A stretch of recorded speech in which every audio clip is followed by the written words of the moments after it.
Hello મિત્રો, કેમ છો? અમારી ચેનલમાં બધા ભાભી રસિયા મિત્રોને રામ રામ.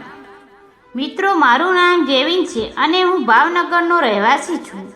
અને આ વાત ત્યાંની છે જ્યારે હું મારી સાળીને રેલવેની પરીક્ષા આપવા માટે મારી સાથે લઈ ગયો હતો. અને હું પહેલાં તેમને મારા સસુરાલ વિશે થોડુંક જણાવી દઉં. મારા સસરા સરકારી નોકરી કરે છે અને તેમને 2 છોકરીઓ છે, જેમાંથી એક મારી પત્ની ને બીજી મારી સાળી છે. મારી પત્નીને કોઈ ભાઈ ન હતો, ખાલી 2 બહેનો જ હતી. અને મારા મેરેજને લગભગ 4 વર્ષ થઈ ગયા હતા. અને મારી સાળી અનિતાને મારી પત્ની કરતાં માત્ર 3 વર્ષ નાની હતી. અને તેને હજી મેરેજ નહોતો થાય, કેમ કે તેને લાઈફમાં આગળ વધવું હતું, એટલે હજી વાર હતી.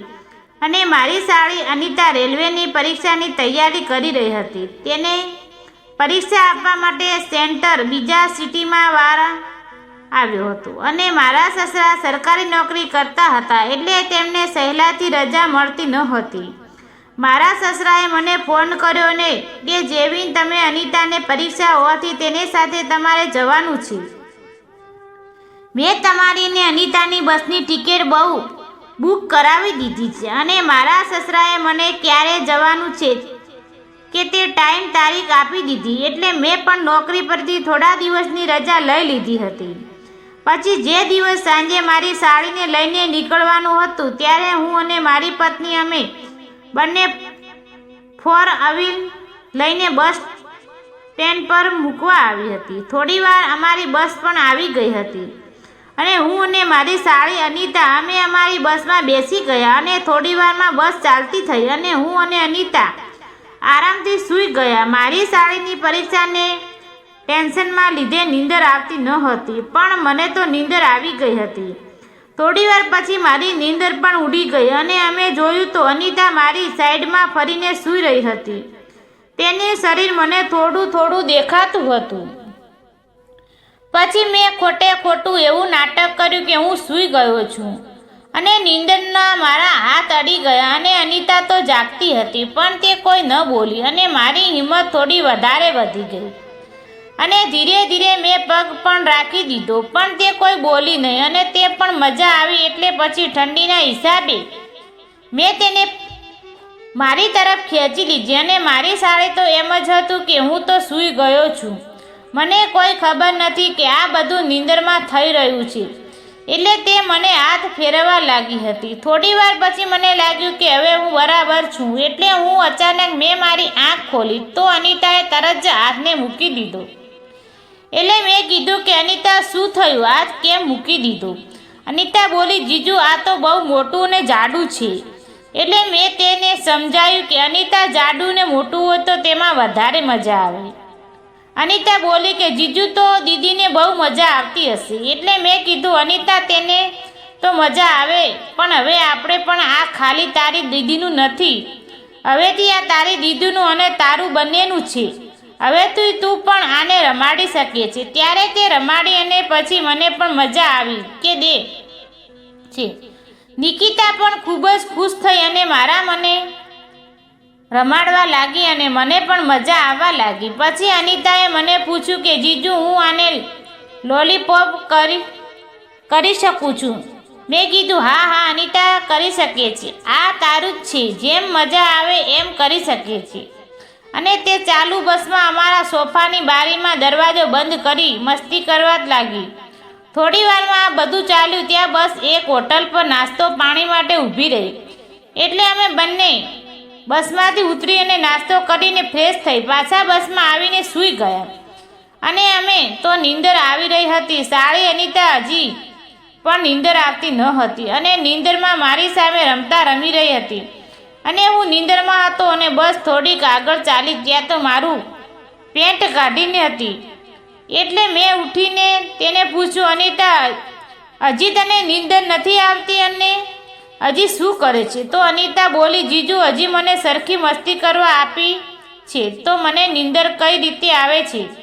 પછી મેં તેને સમજાવ્યું કે અનિતા, સવારે સૂઈ રોકાઈ જાય પછી આપણે હોટલમાં જઈશું, આરામથી કબડ્ડી રમીશું અને બીજે દિવસે પછી સવારે પરીક્ષા આપવા મેં અમારા બંને માટે એક સારી હોટલ બુક કરી દીધી હતી. પછી બપોરે પરીક્ષા આપી પછી હોટલ પર આવી ગઈ અને હું માર્કેટમાં જઈ તેના માટે એક દુલ્હન ચોલી અને બધો મેકઅપ લઈ લીધું અને તેના માટે તેને સોનાની રિંગ પણ લઈ લીધી ગિફ્ટ આપવા માટે અને થોડું ફૂલની રૂમને શણગારવા અને સામના લીધે પછી હું પણ હોટલે આવી ગયો હતો. ત્યાં પહોંચીને મેં હોટલમાં એક વેન્ટરને બોલાવ્યો અને જેટલા સામાન લઈ આવ્યો હતો તે બધા સામાન મારા રૂમમાં મુકાવી દીધા અને એક ખાલી સોનાની રિંગ મારી સાડી માટે ગિફ્ટમાં રાખી હતી તે મારી પાસે રાખીને મારી સાડીને ફોન કરીને કહ્યું, હમણાં વેન્ટરીનો સામાન લઈને મોકલ્યો છે, તું તે રૂમમાં લઈ લેજે અને તૈયાર થઈ જજે. હું હમણાં થોડી વારમાં આવું છું. આજે તારી પહેલી કબડ્ડી રમવાની છે અને તારે કબડ્ડીનું ઉદ્ઘાટન કરવાનું છે.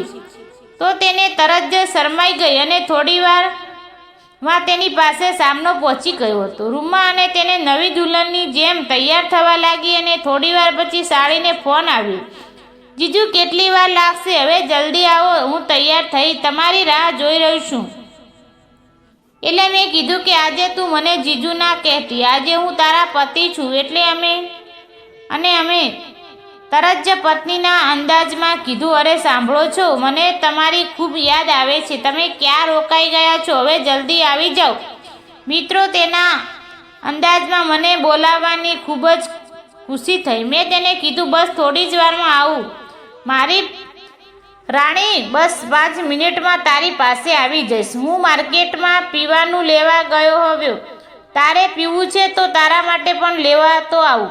તરત જ બોલી કે આજે તો હું તમારી પત્ની છું, તમારે મને જે પીવડાવવું હોય તે પીવડાવી દીજો, હું બધું જ ખુશીથી પી લઈશ. મારા રાજા, પણ બસ હવે જલ્દી મારી પાસે આવી જાઓ, મારાથી રહી નથી જવાતું અને આવીને જાઓ. અને નાજુક નમણી દુલ્હન રાહ જોઈ બેઠી હતી. બસ હવે મોડું કર્યા વગર જલ્દીથી આવી જાઓ.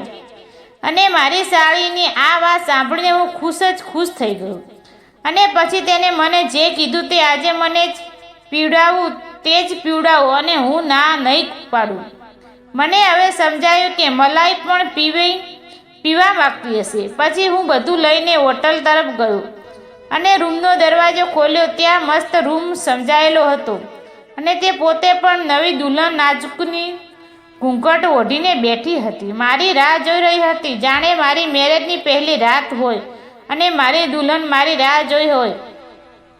અને તેની પાસે જઈને બેસીને ઘૂંઘટ ખોલ્યો તો તેને ધીમેથી બોલી કે પહેલી રાતની ગિફ્ટ નહીં આપો. એટલે મેં તરત જ મારા ખીચામાંથી પહેલી સોનાની રિંગ લીધી અને ગિફ્ટમાં આપી અને તે ગિફ્ટ ખોલી તો તે ખૂબ જ ખુશ થઈ ગઈ અને મને કહેવા લાગી, તમે જરા તમારા હાથથી પહેરાવી દો. મેં ઘૂંઘટ ઊંચો કર્યો અને રિંગ પહેરાવી દીધી.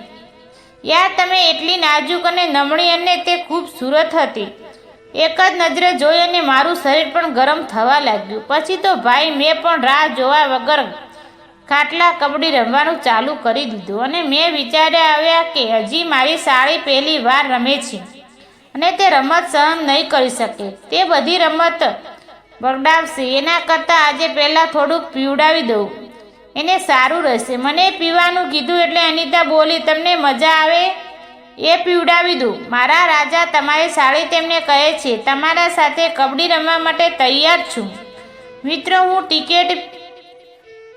ટીકડી પીને કબડ્ડી રમવા લાગ્યો. પછી 1 કલાક અલગ રીતે મારી સાળીને બપોરથી લઈને સવાર સુધી તે 4 વાગ્યા લગાતાર કબડ્ડી રમી હતી. સવારના 4 વાગ્યા ત્યાં સુધી સૂવાનો વારો ન આવ્યો અને મેં બસ જે મજા આવી તે વાત કરવાની અલગ હતી.